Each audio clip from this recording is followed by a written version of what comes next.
Assalamu alaikum, Imtiaz Gul. Welcome to the podcast. Assalamu alaikum ji. Thank you for having me. Brilliant. I'm looking forward to this.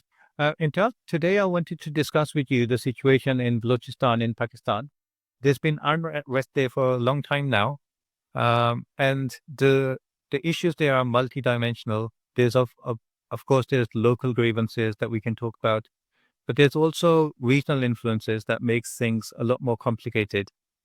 Before we get into the discussion, would you mind just taking a moment to introduce your background? Well, I've been a journalist. I began my career as a journalist practically with the Deutsche Welle, the Voice of Germany. Back in 1985, I came back to Pakistan in 1988 and I began reporting for the Deutsche Welle, Urdu, English, German, Hindi services, and also on the sidelines, I was working as a producer for the CNN, and then thereafter for the ABC News. So I did a lot of stuff, also kept writing in the national newspapers as well as worked for the German press agency, DPA. So have done almost all mediums of media, all forms of media. Amazing. Imtiaz, I think that's why you're so difficult to get hold of. You're so busy. Well, not really, but simply we are immersed in a very volatile, Yeah. unusual situation. So Yeah. it's a very happening place in Pakistan, and because of the security crisis, we get more busier and busier. Yes. So tell me, earlier this month, there was a hijacking of a train. I think there was maybe about 500 people who were taken hostage in that situation. Can you tell us what happened and what's the situation like now? Well, it was on 11th of March. The train left the city of Quetta with some 425 passengers on board, and it was passing through uh, a, a high altitude pass where the train slows down to nearly 20 kilometers an hour.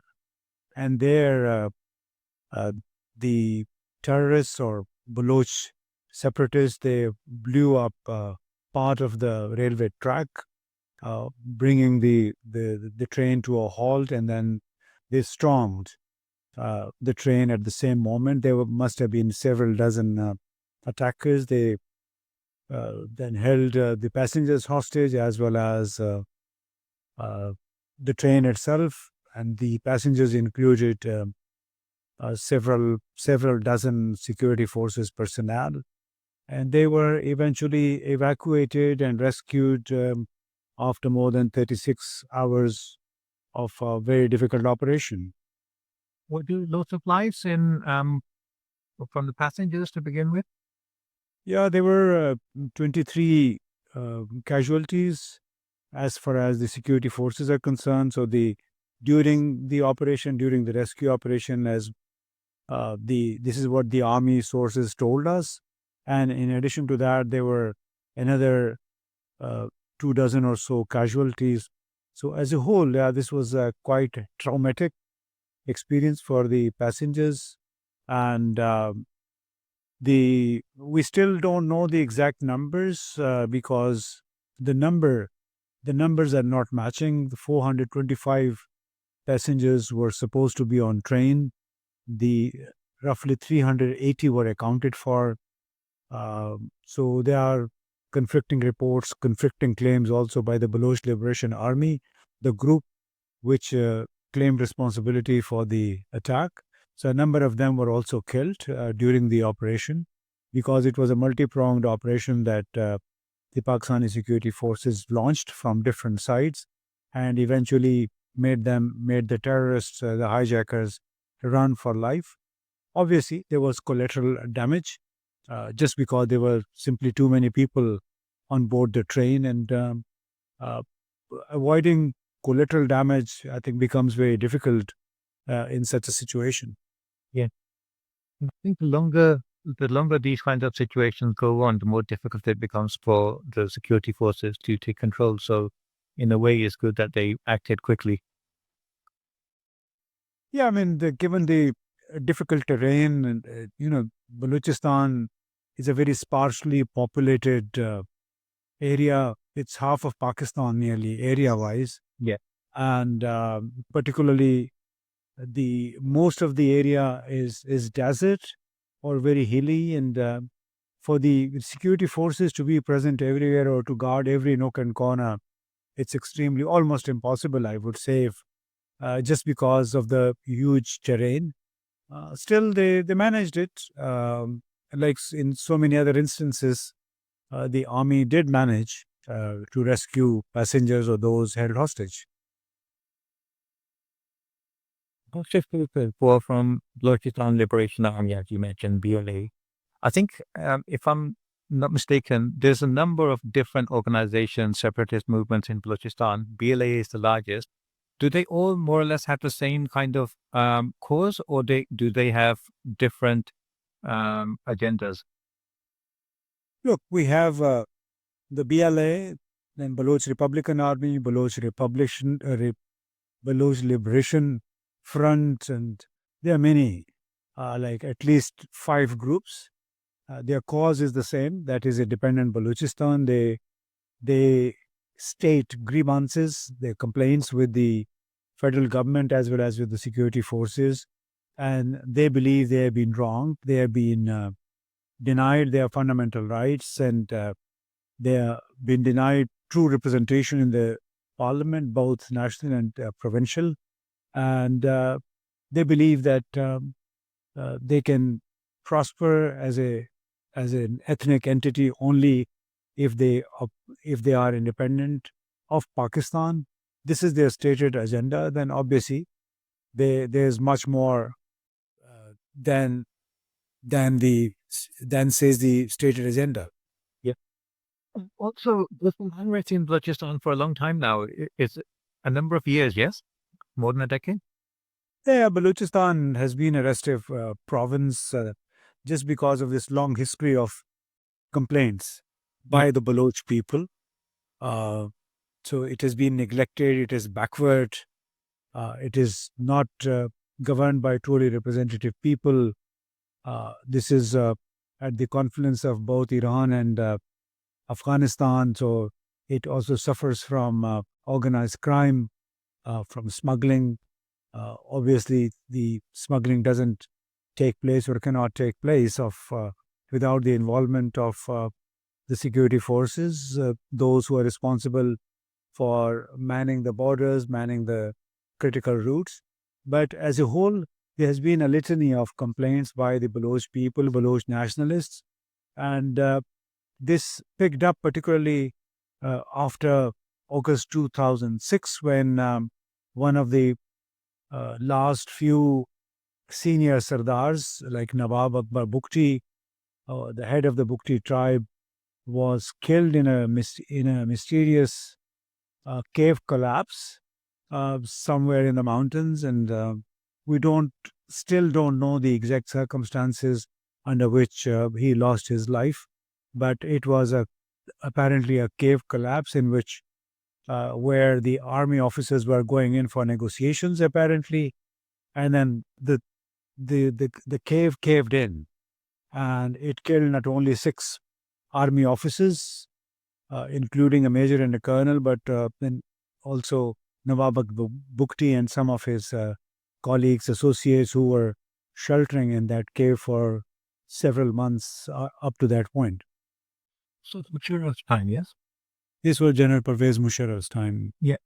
So these unrest is going on for even before that, and even since then, there's been a number of different governments coming in. Obviously, Musharraf came in as a military dictator, and then became the CEO, a civilian kind of head of state. And then we've had different elections, political parties. Has there at any stage been any progress in political dialogue? Largely, no. I mean, every political government tried it, but unfortunately, issues such as border, Baluchistan, Afghanistan, uh, these issues are largely handled by the security establishment, and the civilians don't have much say in that. And that's why there has not been enough consideration for political representation and political dialogue So whenever there have been political governments, they advocated, they tried, but somehow it never worked. In 2013-14, Dr. Abdul Malik Baluch, the chief minister, uh, tried rapprochement, reconciliation. He spoke with a number of separatist leaders. He traveled to London, he traveled to Switzerland, uh, and some of the leaders, some of the rebel leaders were ready basically to join the peace march, lay down their arms, and become part of the mainstream Baluchistan. But even those plans fell through, didn't work out. And hence we see the continuation of this separatist insurgency. Also, Pakistan has facing a lot of difficulties, challenges with the Taliban government in Afghanistan recently. Is another quite complicated issue. Maybe I don't want to go into that right now, just so that we can focus on Baluchistan. But one of the key issues there is the role of TTP, the Taliban Pakistan, and is the main cause of contention between Pakistan and the Taliban government. Does TTP have a role here in Baluchistan and BLA as well? Well, whether it's BLA, BLF, BRA, the Baloch Republican Army, or TTP, I think they are the same coins, the two sides of the same coin. They are franchises of terrorism, operating under a different name. They are proxy terrorist groups, and the stated, not the stated, but the obvious agenda is destabilization of Pakistan, creating a sense of insecurity in the country. And this takes me back to the purely Baluchistan issue. This is something that had been part of the conversation in India, in the security circles of India, particularly part of the Doval doctrine. Ajit Doval is the National Security Advisor. He is an ex-RAW chief. And when he, after retirement, he participated in an India Today roundtable of security experts, and those security experts basically proposed at that time, that was October 2009, that Pakistan's internal fault lines must be exploited to teach it a lesson for what it is doing in Kashmir. And they also said that we got the Bengalis, Bangladesh, the same can happen in Baluchistan. And then, after becoming the National Security Advisor in 2014, once Narendra Modi became the Prime Minister, I think Ajit Doval apparently then started implementing the agenda that he had been advocating as a think tanker, as a security expert. And that's why in 2015, the Indian government offered political asylum to Braham Dah Bukti and other Baloch leaders who had been by then ramping up their separatist and violent activities inside Baluchistan. And then in 2016, August, the Prime Minister Modi raised the issue of Baluchistan in his Independence Day speech. That was quite curious, that while he was addressing his nation from the Red Fort, Modi addressed the people of Gilgit-Baltistan and Baluchistan and talked about the human rights excesses there. So at that time, most of the Indian newspapers, I was going through the Hindu Express, the Indian papers, and the analysts at that time said that India has finally taken up the challenge by Pakistan, and it will now bring about, with this, a new game will begin. These were the words of one of the editorials. So I was just trying to contextualize that whatever is happening today in Baluchistan is a manifestation of the Ajit Doval doctrine. And that basically meant pricking Pakistan wherever possible for for what it did in Kashmir. The Kashmir insurgency began sometime back in 1988, and after that, Pakistan's political diplomatic support as well as the support to the Kashmiri groups had been going on. And today it's a different scenario. But the Indians have always tried to create this equivalence between Kashmir and Baluchistan, whereas they disregard the fact that the issue of Kashmir remains an unfinished agenda item Yeah. in the United Nations. It's part of the Security Council resolutions, whereas Balochistan is a full part of Pakistan, part of it's within the boundaries that it has been recognized internationally. But Ajit Doval and people like him basically try to create this equivalence to pinch, prick Pakistan, and then create an international misperception of Pakistan. And Pakistan today suffers because of that. Obviously, Pakistan has had its own uh, shortcomings, its own policies to account for. But as of today, this is the Indian game plan that intensified after Pakistan made public the arrest of the Indian spy Kulbhushan Jadhav in March 2016. So after that, the Indian position has only hardened. And I personally think that until Ajit Doval, the National Security Advisor, is satisfied that India has punched and pricked Pakistan enough, this wave of terrorism will continue. Right, until Baluchistan is liberated, no? We don't know. Maybe that's the agenda, that's the goal. And in the same way, the TTP also draws its support from somewhere. Yeah. Because it's impossible for a small ragtag army to demand the Pakistan army to leave the former federally administered tribal areas, the border regions, and then they want this piece of land for a Sharia. So the conclusion that we reached was that whether it's TTP, whether it's ISKP, whether it's BLF, BLA, BRA, they're all proxy terrorists, franchises of terrorism operating under different banners with the same objective, the same end goal. The end goal is destabilization of Pakistan, projecting Pakistan as a hub of terrorists, as a place which is insecure, so that nobody thinks of investing in Pakistan. And the entire campaign is also directed at China, because China got involved in Pakistan in a big way since 2015. And India, as well as the United States, made no secret about how they felt about Chinese investment and economic involvement in Pakistan.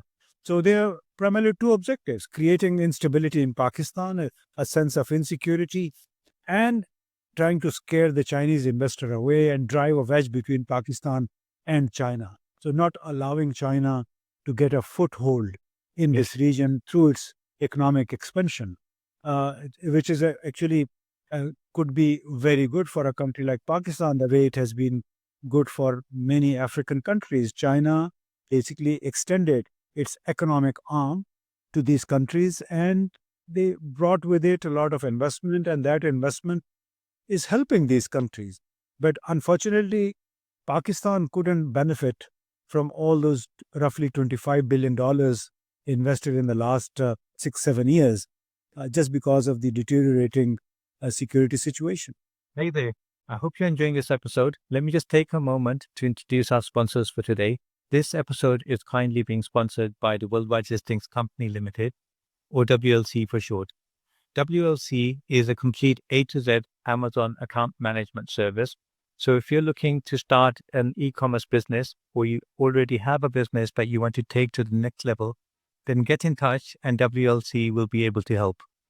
Just for transparency purposes, let me also mention that WLC is a company that I personally created and am a director of. So when you get in touch with WLC, you will be speaking with directly myself or my team, and we very much look forward to speaking with you to see how we can serve your needs. Thank you. And with that said, let's get back to the episode.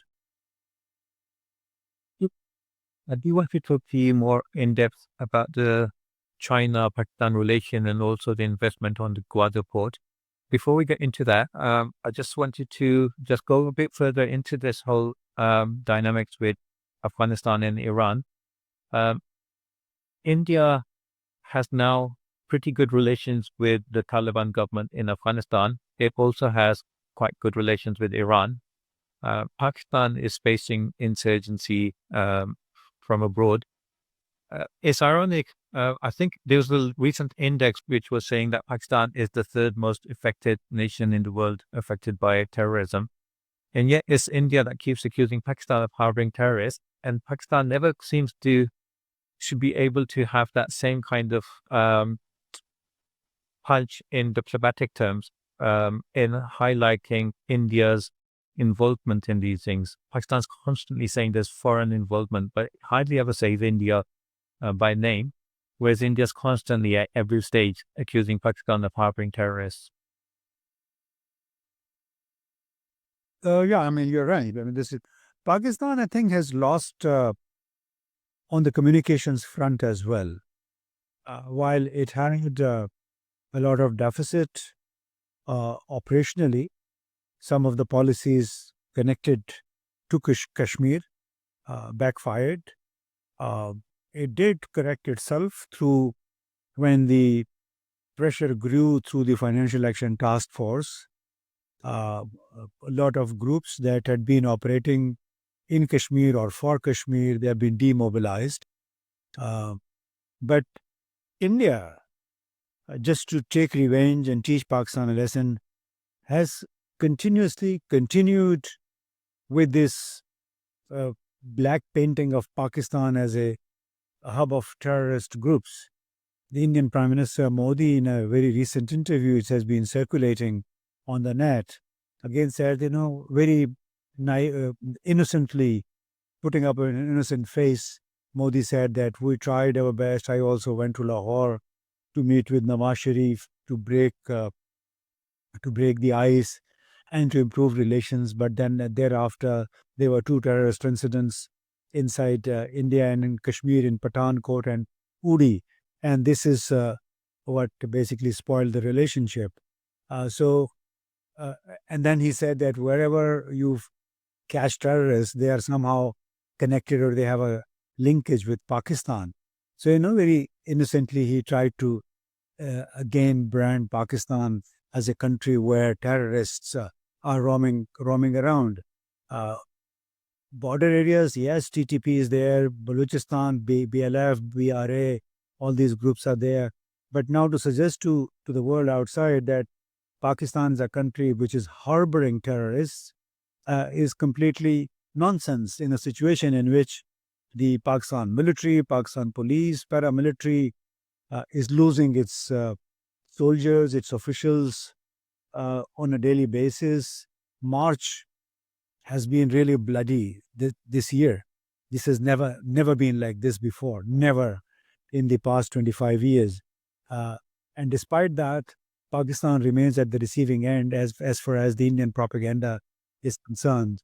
So that is something very serious, a diplomatic uphill task to Pakistan to prove its innocence and to prove that it is taking conclusive action and to prove that it itself is now the direct victim of an externally driven terror campaign in its border regions. It's divided into nations. So we've got Baluchistan in Pakistan and then in Iran. Both sides are experiencing their own problems in those issues, those locations. So in Iran, we've got Jaish-e-Adl and Jindullah. And then in Pakistan, we have all the organizations that you mentioned. First of all, are those organizations linked in any way? And secondly, what's the role of the Pakistan and Iran government? Are they potential allies to sort out this problem, or are they making things worse in each other's countries? What's the dynamics? Jaish-ul-Adl and Jundullah were primarily Sunni organizations, and it had been said in the past that they were somehow drawing support and guidance from the American intelligence agencies as a proxy against Iran. But in 2015 or 16, I think Pakistan helped arrest a wanted terrorist of Jundullah and handed over to Iran. So thereafter, both countries had been cooperating somehow, but Iranian Revolutionary Guards, the Pasdaran, had been accusing, had been basically making this allegation that certain Baloch, Sunni Baloch groups in the Pakistani Baluchistan are basically conducting a terrorist campaign against Iran, against Iranian interests. And now, last year, I think in January, both uh, Pakistani and Iranian security agencies joined hands to strike, to conduct a joint operation against a couple of terrorist hideouts in the Baluchistan, in the Sistan Baluchistan, that is the Iranian province. So thereafter, we haven't heard any complaints by the Iranian Pasdaran as to whether uh, some Pakistani Baloch people are conducting terrorist campaigns inside the Iranian territory. Uh, so I would say that right now, both countries are almost on the same page. Just because Pakistan has been able to convince the Iranian leadership that it has nothing to do with even some, even if some group is operating from the Pakistani soil, that has nothing to do with that. And if they can lay their hands on, they'll be dealt with. As I said in the beginning, it's almost 1,000 kilometers border that Pakistan and Iran share, and it's a very treacherous border area, largely plains, desert, small hilltops, and which non-state actors often use, the smugglers as terrorists, separatists. It's not an easy task basically to perform. That's why both countries have been now trying for a couple of years to stay connected and jointly guard that border. And I think there is some intelligence sharing as well between the two countries after the Iranian president's a visit to Pakistan last year. Since if both sides are having similar problems, even if they're not directly related, um, they can both help each other, and intelligence sharing makes complete sense. It was really a big surprise when I was last year, January, when Iran just suddenly attacked by missiles inside Pakistan, which was completely a shock for everyone in Pakistan. And the timing was really weird as well, because at that time, Iran threw set missiles into Syria, just near the US embassy over there. And obviously, Iran was having a lot of problems with the Gaza conflict and Iran and Lebanon and all of that. And somehow it dragged Pakistan into the whole situation. I think Pakistan dealt with it wisely, but so things have kind of settled down since they're happy. Yeah, I guess I think things are much better. You know, the Iranian president, prime minister, foreign minister, they have been regularly visiting Pakistan, and so did Pakistani ministers. So I think they are on a much better, in a much better equation compared to what it was more than a year ago. So also now looking at like the Chinese investment into Pakistan and especially the Gwadar Port, um, it's a huge project but with potential so many benefits for Pakistan, but it also has a lot of kind of unrest or disruption for regional influence, whether we're looking at Chabahar port from Iran, which might lose business and trade to the Gwadar port. And the same goes for the port in Dubai, where Saudi Arabia has a lot of investment. And for the Chabahar port, there's a lot of investment there for for India as well, who are trying to connect to Afghanistan through Iran. So a lot of regional powers are kind of a little bit disrupted because of what's going on between China and Pakistan. So how do you see that in that kind of context? And is that playing a role in the unrest that's going on inside Baluchistan, especially with, as you mentioned, Chinese investors and Chinese workers being threatened, their lives being threatened? I mean, these are all theories. We do not have any direct evidence. But conspiracy theorists would say that why would Iran want stability in Pakistan, or why would it want development of the Chabahar port, which is a deep sea port? So if it develops, then Chabahar may lose business, and because India has invested there, and Iran and India are currently good trading strategic partners. So it makes sense both for India and Iran just to let this instability prevail in Pakistan, in Baluchistan. On the other hand, we also have to keep in mind what the CIA, American CIA, had been saying until Donald Trump's arrival. So we have to also keep in mind that the games that we saw in Afghanistan, in Iran, in Pakistan, were largely associated with the agendas of the American CIA, and they had in fact set up a China Mission Center under Biden administration in October 2021, and the declared mission of the China Mission Center was to contain China's expanding ascendant uh, influence in the region. So one could argue that how would CIA contain China's influence? Perhaps only by disrupting its investment activities in a particular country. And since Pakistan sort of is now sandwiched between Afghanistan, Iran, uh, and China, Pakistan is to China what India is to the United States.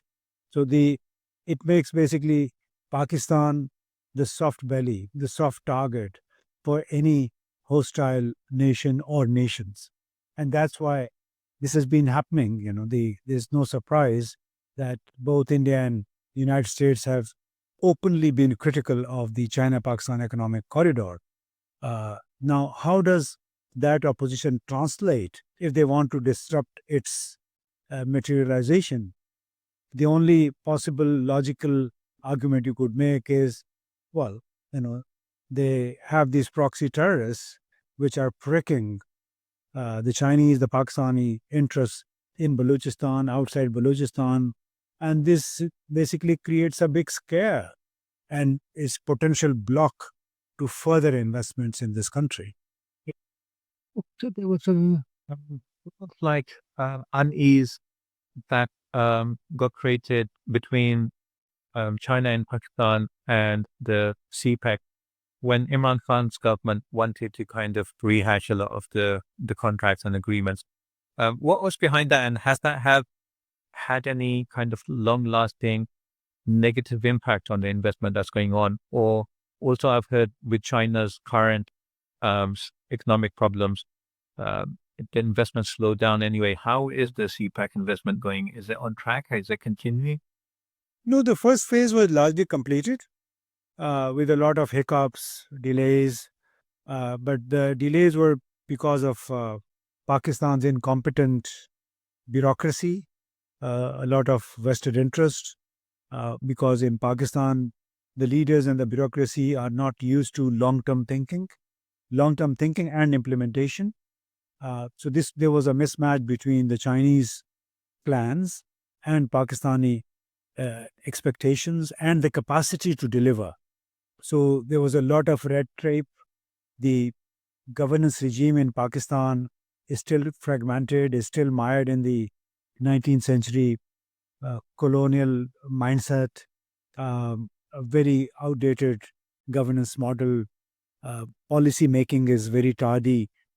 So a number of problems related to CPAC were rooted in Pakistan's dated, obsolete governance model, which created a lot of friction between the two countries. So the Chinese basically had to take the lead in the planning as well as execution when they saw that there was a lot of dithering here on the Pakistani part.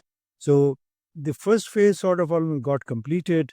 The Chinese were also misled by the previous government by Sharif brothers, I would say the bureaucrats and technocrats didn't do their work. So it all had a cumulative impact that Pakistan lost the train um, in a big way, just because and also COVID struck. When Imran Khan basically became the prime minister, then the COVID struck in December of 2019, and that obviously slowed down the entire process across the world, not only between China and Pakistan, but across the world. And Imran Khan had just proposed a recalibration of the contracts in order to benefit the people, the common people here in Pakistan more. But the bureaucratic tardiness here, uh, and I would say the inefficiency of the Sharif brothers, the promises that they made under the under the main cooperation framework, long-term framework, they did not deliver just because they had perhaps the other motives or other plans. So as a whole, the Chinese remain committed to Pakistan. They will remain committed to Pakistan. As I said, Pakistan is to China what India is to the United States. So they are not going to disengage from Pakistan, very much still wedded, but the dimension of the China-Pakistan economic corridor has changed from big ticket projects to small ticket projects, and that too business to business, not government to government or not Chinese government to Pakistani businesses. The Chinese government has taken a little backseat, waiting to see as to whether Pakistan can politically stabilize.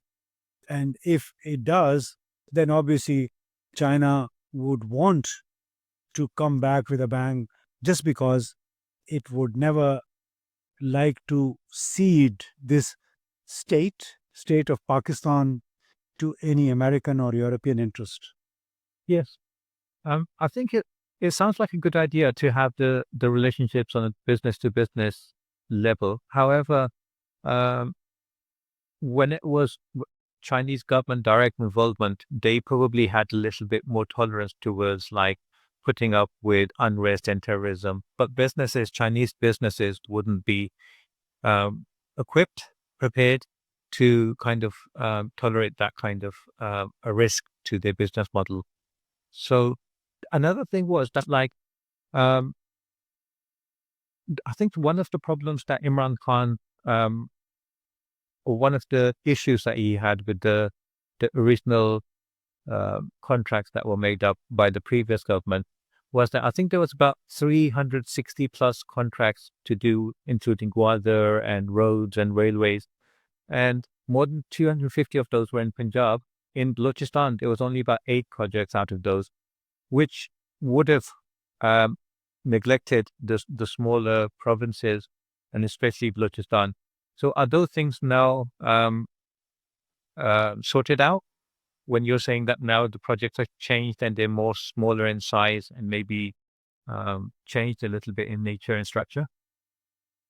Yeah, look, I mean, they were largely MOUs. Not all of them were projects which went into implementation. But yes, this had been a grievance by Baluchistan, by Khyber Pakhtunkhwa people that we need our share. So this was badly planned as far as Pakistan is concerned. This was not planned in a national, inclusive, cohesive spirit. It was planned in the Punjab spirit. It was planned in the Sharif spirit, which basically was a narrow mindset, and they were focused on Punjab, and they also, I think, diverted a number of projects to Punjab, which basically created a lot of bickering, grievance in Baluchistan, as well as in Khyber Pakhtunkhwa. And the problem on the Chinese side was that they had not done enough study of how Pakistan operates. So they were missing that part hugely. They realized the complications, the intricacies of Pakistani political economy only after they had signed all these agreements, they had committed themselves to big projects. That it's not going to be an easy thing because it's four provinces, at times governed by four different parties, and then the fifth party is the military. So all five parties had to be taken into account. So there was, I think, bad planning also uh, on the part of Chinese, so lack of enough study uh, on Pakistan, which basically led to a lot of grievances, delays. It was only like a couple of years after the signing of the projects in 2015 that Chinese realized that now they really have to go out to the provinces. So they started developing then contacts with the government in Sindh, government in Khyber Pakhtunkhwa. Baluchistan, they were dealing, I think, through the military itself because of the violent nature of the society there, just because there was a lot of violence going on. And with every passing day, the Baluch militants were making their intent very clear, saying that warning basically Chinese not to invest, to go away, and that if they continue exploiting the minerals and the natural resources of Baluchistan, they will be attacked. So that's why the military basically created two special divisions to take care of the CPAC projects. But that was also a misnomer. I would say the entire security regime, I don't know to what extent does it take the proxy nature of terrorism into account. Because if the nature of this terrorism, this violence is proxy, and our relations with India remain very strained, only military force cannot address the problems that are hitting and hurting Baluchistan as well as Khyber Pakhtunkhwa. Yeah, I'm surprised actually that China was taken aback and didn't realize how complicated um, things are going to be dealing with Pakistan, given that they're neighbors and they've had interaction for a long time. But also, I've heard, I don't know how much truth there is behind this, but obviously, America wants Pakistan to withdraw from this whole CPEC because they want Pakistan to remain under the influence of America, um, and they want to contain China, as you mentioned. Um, so I was listening to one of the analysts, Pakistani analyst Aisha Siddiqa, and in her opinion, Pakistani establishments, especially the military establishment, kind of fell in line with the USA kind of viewpoint. And that's when they started, through Imran Khan's government, started putting obstacles in the way of the contracts, which kind of irritated China. Do you think there's any kind of substance to that? No, this one thing is very clear that the Army Chief, under the Army Chief General Bajwa, the Pakistani establishment tried to steer the ship away from China under the American influence. That was very clear. And that's why we saw a number of operational obstacles to whatever Imran Khan as Prime Minister wanted, wished, and desired. So there was a lot of obstruction in his way. So that's why the impression was created that the CPEC had come to a halt, whereas the more than 1 year of Covert is totally ignored in this entire conversation. It slowed down even the Chinese progress. So Pakistan was one of the worst hit, but Pakistan was also among the countries that managed Covert very well. But despite that, there was a huge slowdown because most of the Chinese workers, officials had left Pakistan. They had returned to China, had been asked to come back, and the work was halted. So the military at that time in 2021, October onwards, was very clearly on the side of the Biden administration. And this was one big reason for the military to be unhappy with Imran Khan, because it was in the beginning of 2021 that Imran Khan, in a couple of interviews, very clearly said that Pakistan's future is tied to that of China. So this caused unease in Washington, also within the army, and we started getting messaging from inside the Washington that, well, Pakistan is getting buried under the Chinese debt. So this debt trap is falling into a debt trap, whereas it was not a debt trap. The Chinese gave that money free of cost for 7 years. Yeah. It was 5 or 6 years free of interest, and then another couple of years grace period. So Chinese did what they could with the finances, with the concessions that Pakistan needed.